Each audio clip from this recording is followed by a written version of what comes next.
Okay, let's dive in. We're talking about a place today that's, well, more than just a destination. It's this incredibly powerful, wild landscape, one that really asks something of you, preparation wise, respect wise.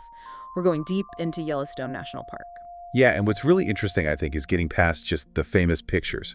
Old Faithful, the springs. There's so much more happening there. Yeah. So we want to share some insights that'll help you really appreciate it, but also navigate it safely, responsibly. I have to admit, before digging into this, my main thought about Yellowstone was just huge, big park.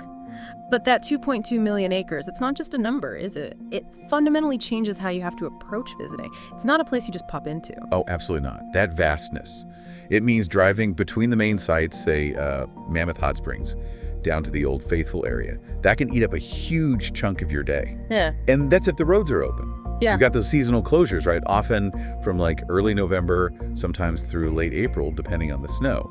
Huge parts just shut down. Wow, okay. So yeah, top tip, honestly. Always check the official park website for current road conditions, alerts, everything right before you go. And definitely download offline maps onto your phone or device. Yeah. Because you can't rely on cell service. It's patchy at best, often just gone. Right, okay, so that's the scale, the Yep. logistics. But beneath all that scenery, there's something else going on, something alive driving it all. Exactly. That's where it gets really profound, I think. You're standing there looking at Old Faithful, shooting water into the air, or the incredible colors of Grand Prismatic Spring. What's actually making that happen is the Yellowstone Caldera, basically a giant simmering supervolcano right under your feet. A supervolcano. Yep, it's heating this massive underground plunging system. Over 10,000 geothermal features, geysers, hot springs, mud pots, fumaroles. It's all connected to that heat source. So yeah, it's an active, dynamic landscape. Incredibly powerful. It really puts things in perspective.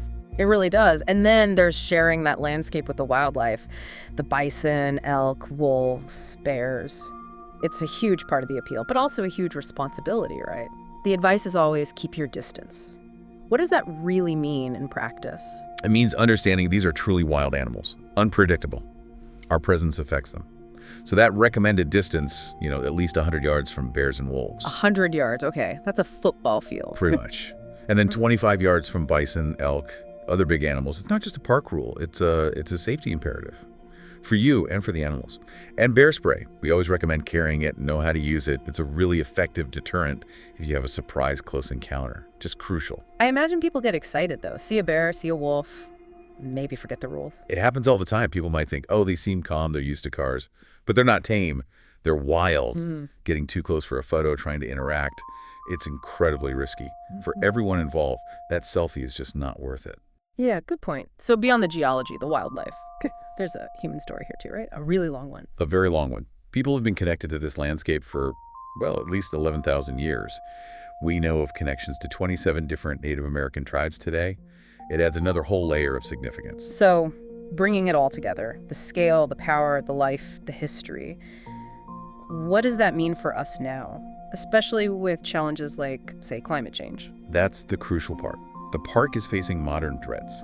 Climate change is impacting snowpack, water levels, increasing wildfire risk, stuff like that. So your role as a visitor, it really shifts towards stewardship. It means simple things, but they matter hugely there.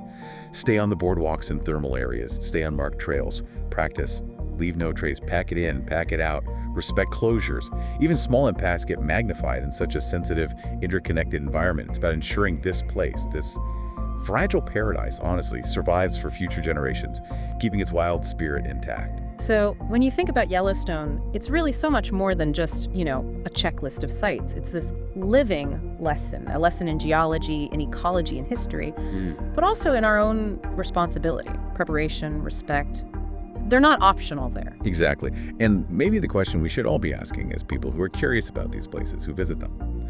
How do we continue to be champions for places like Yellowstone? How do we help protect them, ensure that wildness endures for, well, centuries to come?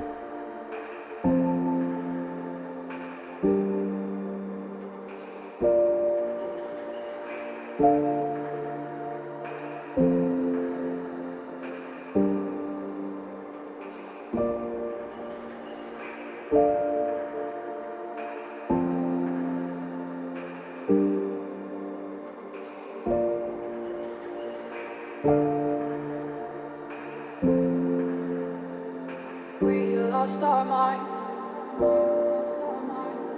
Time